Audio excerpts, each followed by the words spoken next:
So Montana Deadeye, I figured this would be a good one because this ship benefits so much from its final special upgrade slot, which gives it 11% dispersion, which is only available to the high tier American battleships. So having a further 10% better dispersion on top of the 11% at longer ranges, wow.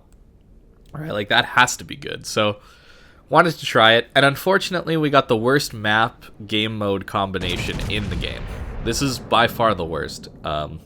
To talk about it really quickly, and it explains what I'm doing as far as positioning as well. There's no possible way for a battleship or a cruiser to hold the middle cap. So your destroyers have to contest it all the time.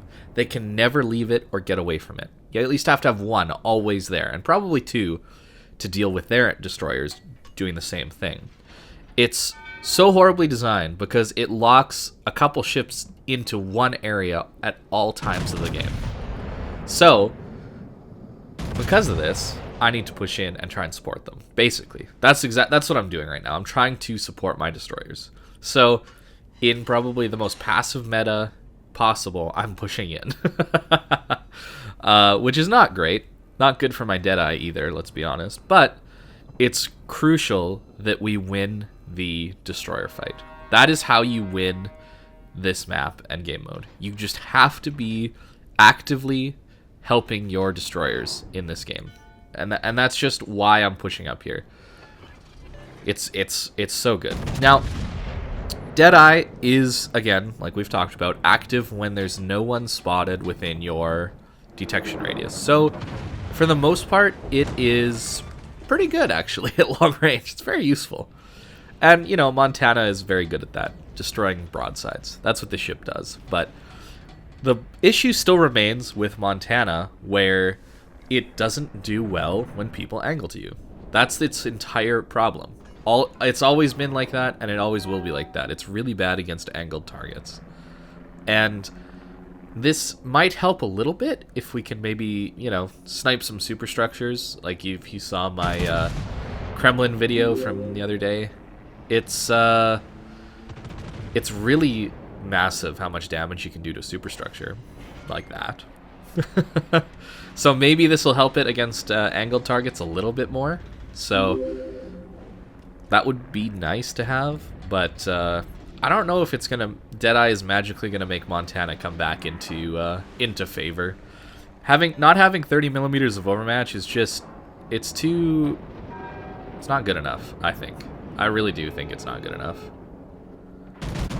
But it's still gonna be a decent ship. I think you got good range. You got pretty good tankiness actually for the tier because of your heal, right? Like if you look at the heal, we heal for 21,000 HP.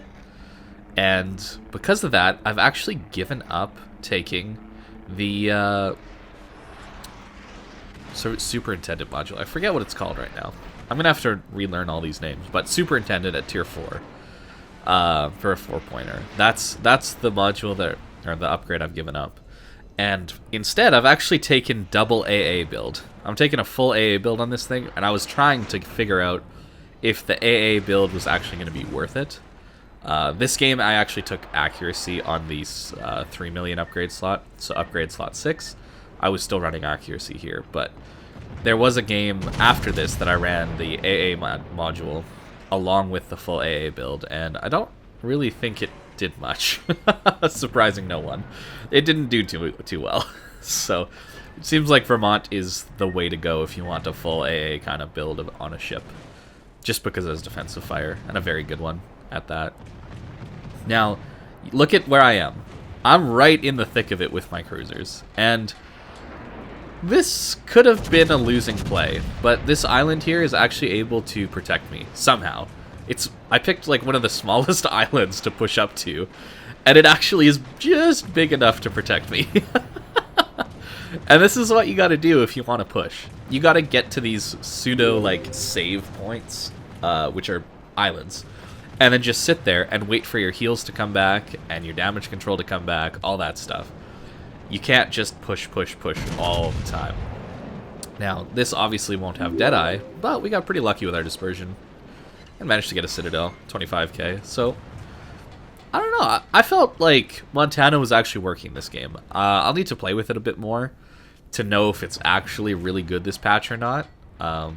In previous patches, it's just kind of been power crept because of the lack of overmatch is the big thing. But this patch, it's feeling pretty good. That long range dispersion is no joke, and of course with Montana, you can get out to 32.9 kilometers if you take full range and spotter plane. So you can slap some people from across the map, which is pretty cool. And obviously that was originally the plan with Kings of the Sea. If you guys remember watching those tournaments, Montana was the battleship of choice because long range accuracy and, you know, being able to hit cruisers really hard across the map. So this should help that build. Now, we're planning on pushing out now. I really should have healed. I don't know why I didn't pop my heal right away. Kind of a misplay on my part, because then we get our heal back up again. But you can see how much we heal for. We were on like half HP, and now we're going to heal up to like 3/4 HP. It's a pretty disgustingly good heal. So, as far as buffs are concerned, that's a pretty nice one for a ship as old as Montana. I don't know if it needs more buffs or not, but a game like this where everybody is giving me broadside for whatever reason, it doesn't look like it needs buffs, does it? I don't understand why these people were just giving me broadside. This never happens for me. I can't remember the last time this happened outside of this game, where people just willingly went broadside. I'll take it though. You know, I'll take it. It's pretty nice for me actually.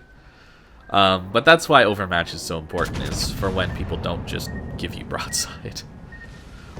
Dodging all the torps, we're providing a nice little bit of bait here for the enemy destroyers, and you can see they're all pretty focused on my position, right? There's two directly south of me, and then there's two that were last spotted in the middle capture zone, but they're actually really trying to kill me here, and that's why I'm just kind of putting the bait out there like I'm moving forward, and then we move back into cover. So playing Montana like this is pretty dangerous. You don't have the very fast cooldown heals like an Ohio does, so your sustained is not quite as good.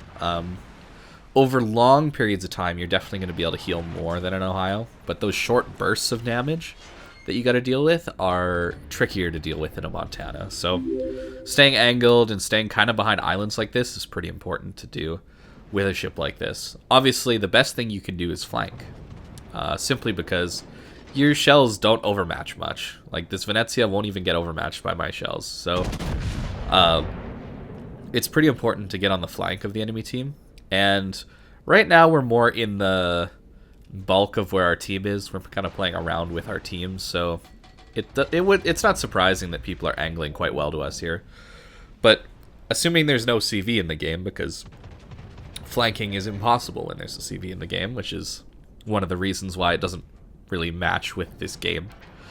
It is really, really important to get broadsides with this ship, because you can do a lot of damage, as you've seen. We got 5 citadels already, which is great damage so far. Now, double Shimakaze in front of me, likely they've torped me, let's be honest. So I'm going to just try and turn and get into the next island. Try and get behind it, because I'm assuming they torped for me on my left-hand side of my ship now. So that's what I'm hoping. The torps will get through there. Now, I should have held my shot here. I should have realized that Shima would have died, but it's always important to finish off the low HP target. That's like #1 rule. You can always try to finish off a low HP DD, and especially in a game like this, that'll really help you win the match, because like I said, whoever wins the middle wins the game. And you can see we've won the middle at this point. They have a DD that could get back onto it, but we just have too many destroyers that they can't win anymore. And obviously we've killed more of their other ships as well, but you can see just how important the middle control is. So if you can force the enemy team to just sit outside and not actually impact the middle of the battle, you just win. You can see from 600 points, we win in 6 minutes off of the mid cap, which is actually really quick for a single capture zone to win you a game. And the interesting thing about old Epicenter was you could stall all 3 rings from the middle. So if you put your battleship in a late game scenario into the middle cap, you would stall out everything, and you could actually win and carry games like that. We got really unlucky there with 5 non-pens, by the way. But you could actually stall everything out. But now, the way they changed Epicenter, you can only stall whatever circle you're in. Not it's no longer where you stall the circle you're in and the ones outside of the circle. Which sucks, because it means that carrying games is basically impossible late game when you're down. And on a map like this, where island cover is very sparse in the middle, at least on Tears of the Desert, there's that big giant island in the middle that you can use to, protect you a little bit. This map doesn't have that, so it's just so wide open that destroyers, it's a destroyer's win or lose the game. It's straight up whoever has better DDs and whoever supports their DDs better wins or loses the game. It's terrible map design, in my opinion, and game design. There should always be an option in my mind that for each ship class to impact the battle and impact the capture zones. But on this one, it's just not possible. Look at how open this is. This little island in the middle doesn't provide enough cover at all to protect you from many directions. So it's too bad, but you got to deal with it, and that's why you got to support your destroyers as much as possible. Now, Montana, it's a good ship. I don't know if I would say it's the most meta-defining ship right now. I think Legendary Mod Yamato is probably where it's at right now, if you want to play an AP ship. Obviously, Thunder or Conqueror are the best battleships in the game right now, but if you want to play an AP ship, Montana's not a bad option right now. I need to play it some more, but it's not too bad right now. So the Montana captain that I'm running right now is one that is focused on AA. I was trying it out to see if it was worth it. Still testing it because I haven't really run into carriers too much with it yet. I've only played like a couple games. But honestly, it's probably better to not take this and either take Emergency Repair Expert or Fire Prevention. Probably Fire Prevention on Montana, in fact, because your heal is just so meaty that 4 heals is probably enough when they're healing you for 20k each. So it's probably actually Fire Prevention, Concealment, Deadeye on this thing. But I decided to try AA. I still want to see what a full AA build can do, but that's what I've got right now. Otherwise, pretty standard. The Grease the Gears probably could be switched out for another tier 3 in the future, maybe basic survivability. And in fact, I would probably remove Grease the Gears and take AA with that 21-point commander in the future. But and then I would also take Fire Prevention. So you can, with a full 21-point build, you can get 3 tier 4 points and 2 tier 3 points. So it's possible to run an AA build and a tank build at the same time, but yeah, I don't have any 21-point commanders yet. So yeah. Eventually, right? Eventually. 1.2 million experience. But this is not what I was using in that game. I was using this build. Just like this. And this is what I kind of run on my Montana for a long time. I don't think Legendary Mod is worth it now, especially now with Deadeye. It's just better to take Concealment, I think. And also, your Damage Control Party Mod 1 is pretty fun, because you can get crazy duration damage controls, but it's probably just better to go main armaments, or maybe auxiliary armaments if you're running AA. So that's how I set up my Montana. The ship's not bad. I need to do some more games with it, but it's not too bad in this patch. That might be just because I ran into some enemies that gave me broadside, but not bad. So thanks for watching, guys, and I hope you have a great day.